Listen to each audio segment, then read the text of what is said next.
A journal bearing 300 mm long, 150 mm diameter carries a radial load of 9 kN at 1200 rpm. The power lost in friction is 6 kW. Viscosity of the oil at room temperature is 0.018 PAS. Determine the diameter clearance அப்படின்னு சொல்லிட்டு question கொடுத்துருக்காங்க. இதில் வந்து journal bearing 300 mm long அப்படின்னு சொல்லிட்டு கொடுத்துட்டாங்க. So given டேட்டாவில் length of the bearing L எழுதிக்கலாம். L is equal to 300 mm. அதே போல் 150 mm diameter அப்படின்னு சொல்லி கொடுத்துருக்காங்க. So diameter is equal to 150 mm. எப்போ லெங்க்த்தும் டயாமீட்டரும் கொடுத்துட்டாங்களோ அப்போயே நீங்கள் L/D ரேஷியோ கண்டுபிடிச்சிங்க. L/D ரேஷியோ வந்து 300 divided by 150 is equal to 2 வருது.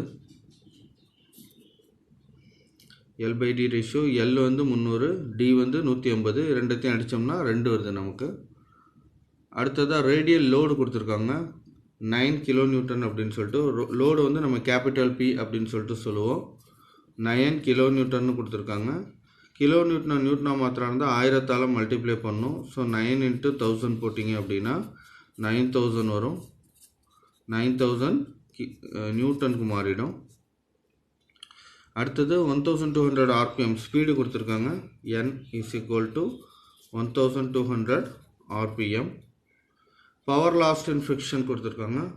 பவர் லாஸ்ட் இன் ஃப்ரிக்ஷனை வந்து நம்ம ஹீட் ஜென்ரேட்டட் அப்படின்னு சொல்லுவோம். ஏன்னா இந்த ஹீட்டு ஜென்ரேட் ஆகிறது தான் நமக்கு வந்து பவரை வந்து லாஸ் ஆக்குது. அதனால் பவர் லாஸ்ட் அப்படின்னு வந்து அது என்னன்னு சொல்லுவோம், ஹீட் ஜென்ரேட்டட். நான் உங்களுக்கு வந்து ஃபார்முலா நடத்தும் போதே சொன்னேன், இங்கே கொடுத்துருக்காங்க. ஹீட் ஜென்ரேட்டட்னாலும் ஒன்று தான், பவர் லாஸ்ட் அப்படின்னாலும் ரெண்டும் ஒன்று தான். QG அப்படின்னு சொல்லிட்டு சொல்லுவாங்க. இது ஹீட் ஜென்ரேட்டட். இது வந்து 6 kW கொடுத்துருக்காங்க. ஸோ இதை வாட்டுக்கு மாற்றினீங்கன்னா இன்ட்டு 1000 போடணும். அப்போ எவ்வளோ வரும்னா 6000 வாட் அப்படின்னு சொல்லிட்டு வந்துடும். அதுக்கப்புறம் viscosity of the oil at room temperature கொடுத்துருக்காங்க. விஸ்காசிட்டி ஆஃப் த ஆயிலை வந்து நம்ம Z அப்படின்னு சொல்லுவோம். 0.018 PAS. PAS அப்படிங்கிறது பாஸ்கல் செகண்ட், கரெக்டான யூனிட்டில் தான் கொடுத்துருக்காங்க. டிட்டர்மின் த டயாமீட்டர் கிளியரன்ஸ் கேட்குறாங்க. ஸோ 2 ஃபைண்டில் வந்து நம்ம டயாமீட்டர் கிளியரன்ஸான C கண்டுபிடிக்கணும். டயாமீட்டர் கிளியரன்ஸ் வந்து நம்ம C அப்படின்னு சொல்லிட்டு சொல்லுவோம். ஸோ இதில் பார்த்தீங்கன்னா நம்ம C எங்கே இருக்குது அப்படின்னு சொல்லிட்டு பார்த்தோம்னா இந்த ஃபார்முலா பேஜில் பார்த்தீங்கன்னா உங்களுக்கே தெரியும். ஸோ இதில் வந்து இந்த இடத்துல மிக்கி ஈக்குவேஷன் அப்படின்னு சொல்லிட்டு வரும். இந்த மிக்கி ஈக்குவேஷனில் mu is equal to 0.326 Zn/P × D/C + K அப்படின்னு சொல்லிட்டு வருது. இதில் வந்து C வருது பாருங்கள். இந்த Cயை தான் நம்ம இப்போ கண்டுபிடிக்க போகிறோம். அப்போ இந்த ஃபார்முலா நமக்கு கண்டிப்பாக தேவைப்படும். ஸோ இந்த ஃபார்முலா நான் எழுதிக்கிறேன். Mu is equal to 0.326 × Zn/P. இங்கே Pங்கிறது small letter P, pressure, into D/C + K அப்படின்னு சொல்லிட்டு கொடுத்துருக்காங்க. இதில் வந்து கேவோட வேல்யூ அவங்களே கொடுத்துட்டாங்க. K is equal to என்ன கொடுத்துருக்காங்க அப்படின்னா 0.002 ஃபார் L/D ரேஷியோ 0.75லேருந்து 2.8 மட்டும் இருந்தால் நம்ம கேவோட வேல்யூ என்னன்னு எடுத்துக்கலாம், 0.002 அப்படின்னு சொல்லிட்டு எடுத்துக்கலாம். நமக்கு இந்த ரேஞ்சுக்குள்ளார தான் L/D ரேஷியோ வருது. L/D ரேஷியோ நமக்கு 2 தான் வந்தது. அதனால் வந்து தாராளமாக K is equal to 0.002ன்னு எடுத்துக்கலாம். ஸோ நான் அதையும் எழுதிடுறேன். K is equal to, அதாவது இந்த value K is equal to 0.002 அப்படின்னு சொல்லிட்டு நம்ம எழுதிடுறோம். அடுத்ததாக வந்து நம்ம இதில் வந்து C கண்டுபிடிக்கணும் அப்படின்னா மித்த பேராமீட்டர்ஸ் எல்லாமே தெரிஞ்சிருக்கணும். இப்போ Z நமக்கு தெரியும், அவங்களே கொடுத்துட்டாங்க. விஸ்காசிட்டி, N ஸ்பீடு அவங்களே கொடுத்துட்டாங்க, D அவங்களுக்கு கொடுத்துட்டாங்க 150 mm அப்படின்னு சொல்லிட்டு. இப்போ P தான் நம்ம கண்டுபிடிக்கணும். Pங்கிறது pressure. So pressure P is equal to என்ன ஃபார்முலா அப்படின்னா capital P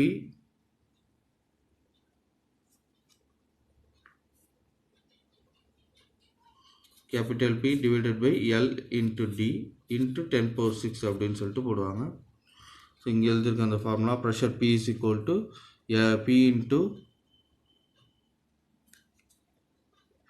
P divided by L/D into 10⁶ Nm/m² இருக்கணும். இந்த Nm/m² இருக்கிறதுக்காக தான் நம்ம 10⁶ஆல் மல்டிப்ளை பண்ணுறோம். ஸோ இப்போ ப்ரெஷர் என்ன வருது அப்படின்னு சொல்லிட்டு பார்க்கலாம். கேபிட்டல் பின்னா லோடு அவங்களே கொடுத்துட்டாங்க 9000 டிவைடட் பை எல் தெரியும் 300 இன்ட்டு டயாமீட்டர் தெரியும் 150 இன்ட்டு 10⁶. ஸோ இப்போ ப்ரெஷரோட வேல்யூ என்ன வருது அப்படின்னு சொல்லிட்டு பார்க்கலாம். 9000 divided by bracket open 300 into 150 bracket close equal to போட்டா 0.2 வருது into 10⁶ போட்டுக்க வேண்டியதான். 0.2 into 10⁶. ஸோ இதோட மதிப்பு வந்து 0.2 into 10⁶ அப்படின்னு சொல்லிட்டு போட்டுக்கிட்டு நியூட்டன் பர் மீட்டர் ஸ்கொயர் அப்படின்னு சொல்லிட்டு போட்டுக்கலாம். ஸோ இப்போ நம்ம ப்ரெஷரும் தெரிஞ்சிருச்சு. இப்போ இன்னும் ஒன்றையும் தான் கண்டுபிடிக்கணும். அது வந்து மியூ கண்டுபிடிச்சிட்டோம் அப்படின்னா நம்ம சி கண்டுபிடிச்சிடலாம்.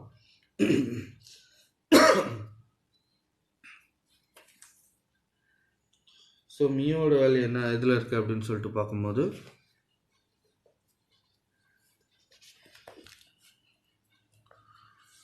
ஸோ இதில் வந்து ஹீட் ஜென்ரேட்டட் அப்படிங்கிற ஃபார்முலாவில் மியூ பிவி அப்படின்னு சொல்லிட்டு கொடுத்துருக்காங்க. ஸோ அப்போ இந்த ஃபார்முலா வச்சு நம்ம என்ன கண்டுபிடிச்சிடலாம், மியூ கண்டுபிடிச்சிடலாம். ஆனால் இதில் மியூ கண்டுபிடிக்கணும் அப்படின்னா வி தெரியணும். ஏன்னா பி கொடுத்துருக்காங்க லோடு, ஹீட் ஜென்ரேட்டட், பவர் லாஸ்ட்டும் கொடுத்துட்டாங்க. இப்போ வி தெரிஞ்சால் நம்மளால் என்ன கண்டுபிடிக்க முடியும், மியூ கண்டுபிடிச்சிடலாம். கோஎஃபிஷியன்ட் ஆஃப் ஃப்ரிக்ஷனான மியூ கண்டுபிடிக்கலாம். ஸோ அப்போ ஃபஸ்ட்டு வி கண்டுபிடிப்போம். வி கண்டுபிடிக்கிறதுக்கு என்ன ஃபார்முலா அப்படின்னு சொல்லிட்டு பார்த்தீங்கன்னா இங்கே இருக்குது. Velocity v is equal to pi dn divided by 60 into 1000 அப்படின்னு சொல்லிட்டு கொடுத்துருக்காங்க. ஸோ நான் இந்த ஃபார்முலா ஃபஸ்ட் எழுதிக்கிறேன். v is equal to pi dn divided by 1000. So இதை நம்ம சப்ஸ்டியூட் பண்ணோம்னா pi into d வந்து 150 60 into 1000 60 into 1000 into n வந்து 1200 speed divided by 60 into 1000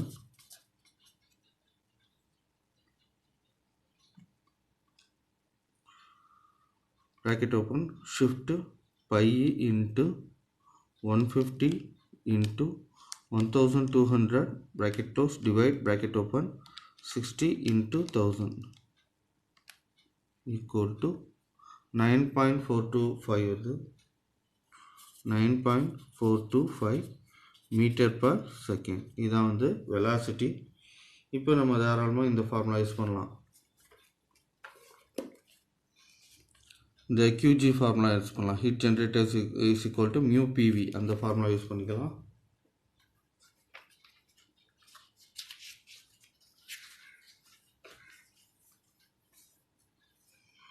so heat generated QG is equal to mu PV.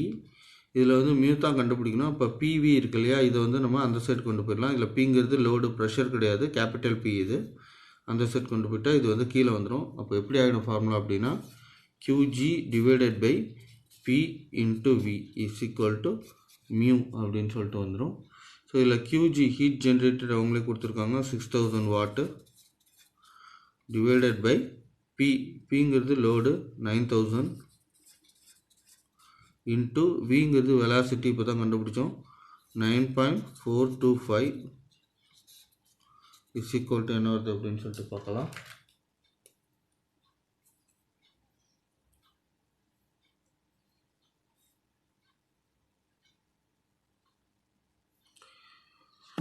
So இந்த 9.425 அப்படிங்கிறது என் கால்குலேட்டர்லேயே இருக்குது. நான் 6000 divided by bracket open 9000 into answer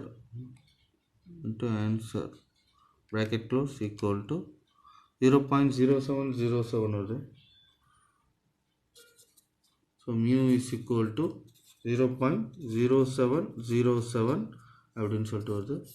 coefficient of friction value நம்ம கண்டுபிடிச்சாச்சு. இதுக்கு வந்து யூனிட் கிடையாது. ஸோ அடுத்தது நேரடியாக நம்ம எல்லாத்தையும் வந்து இந்த மெயின் ஈக்குவேஷன், இது வந்து ஈக்குவேஷன் 1 அப்படின்னு சொல்லிட்டு வச்சுக்கலாம். இந்த மெயின் ஈக்குவேஷனில் சப்ஸ்டியூட் பண்ணலாம். ஸோ அந்த ஈக்குவேஷன் நான் மறுபடியும் எழுதுகிறேன்.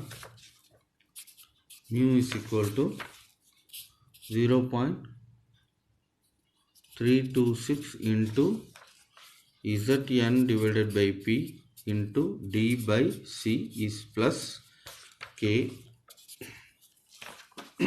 இதில் வந்து Kவை ஃபஸ்ட்டு அந்த சைடு அமைச்சிடுவோம். அப்போ என்ன ஆகிடும் அப்படின்னா mu minus K is equal to 0.326 into Z வந்து viscosity, அதோட வேல்யூ வந்து 0.018 into N வந்து speed 1200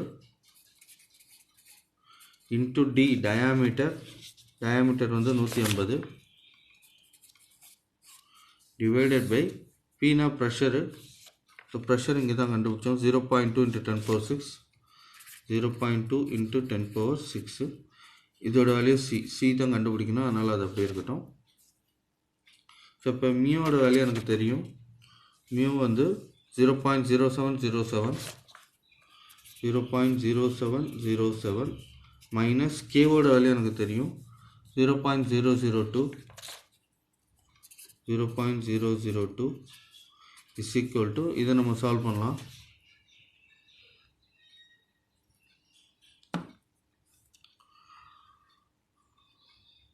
(326) into 0.018 into 1200 into 150 divided by bracket open 0.2 exponential power 6 bracket close equal to 5.2812 into 10 power minus 3 வருது.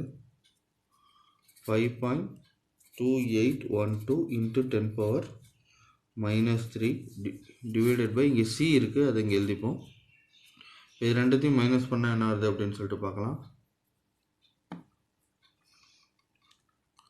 0.0707 minus 0.002 equal to 0.0687 வருது.